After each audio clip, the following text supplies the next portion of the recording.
শিক্ষার্থী বন্ধুরা আসসালামু আলাইকুম। আশা করি সবাই ভালো আছো।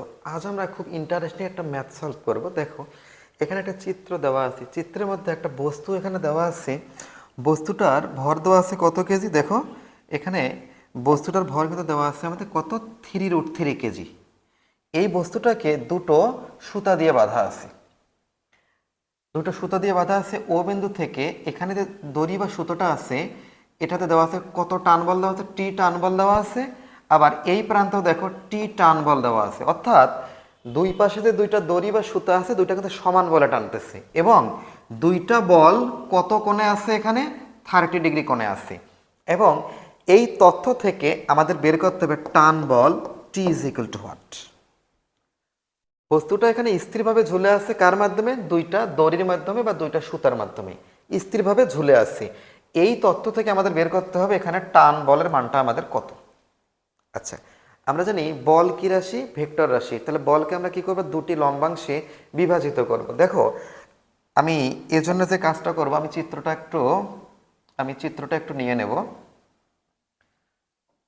আমি চিত্রটা একটু আমার সুবিধার্থে এদিকে নিয়ে নিলাম। একটু তোমরা দেখো যে আমি ভিতরের অংশগুলো একটু মুছে দিলাম যাতে আমাদের বুঝতে একটু সুবিধা হয়। দেখো এখানে যে টি বলটা দেওয়া আছে, এই টি বলটাকে আমি কি করব, দুই ভাগে ভাগ করব। কিভাবে, এই টি বলে দেখো এই দিকে যাবে আনুভূমিক উপাংশ মানে কত, টি কজ 30, আবার এই দিকে যাবে উলম্ব উপাংশ মানে কত, টি সাইন 30। আবার দেখো এই দিকে যে টান বলটা আছে তার আনুভূমিকটা কিন্তু যাবে ঠিক এই দিকে, এটা কত, এটা হবে আমাদের টি কস 30, আর উলম্ব দিকে যাবে টি সাইন 30। আমাদের ইন্টারেস্টিং ব্যাপারটা কিন্তু ঠিক এই জায়গাতে। তোমরা দেখো টি কস 30 এই দিকে কাজ করতেছে এবং তার উল্টা দিকেও টি কস 30 কাজ করতেছে।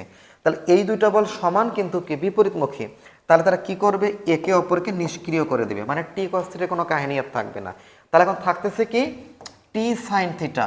টি সাইন থিটা কয়টা আছে, দুইটা।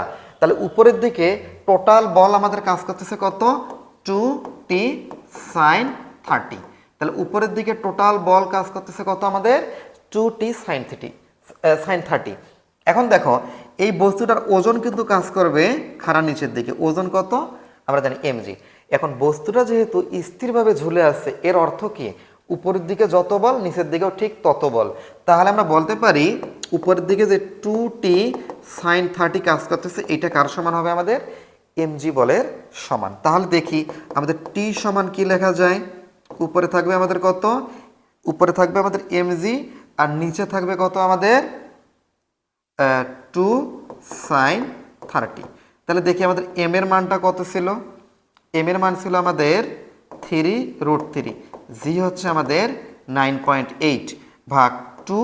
এখন সাইন 30-র মান আমরা কত জানি, হাফ। তাহলে দেখো 2 এবং হাফ কিন্তু আমাদের কাটা যাবে। তাহলে আমাদের থাকতেছে কত, 3 এবং 9.8 আমরা গুণ করি 29.4 হবে, তার সাথে √3। তাহলে এইটা হচ্ছে আমাদের অ্যান্সার। তাহলে এইটা হচ্ছে আমাদের কি, টান বল। আশা করি ম্যাথটা সবাই বুঝতে পেরেছো। ম্যাথটা কিন্তু খুবই ইম্পর্টেন্ট। আমরা ইন্টারমিডিয়েট বলি বা অ্যাডমিশন টেস্ট বলি, এই টাইপের ম্যাথ কিন্তু আমাদের আসে। আশা করি সবাই বুঝতে পেরেছো। সবাই ভালো থেকে সুস্থ থেকো। আসসালামু আলাইকুম।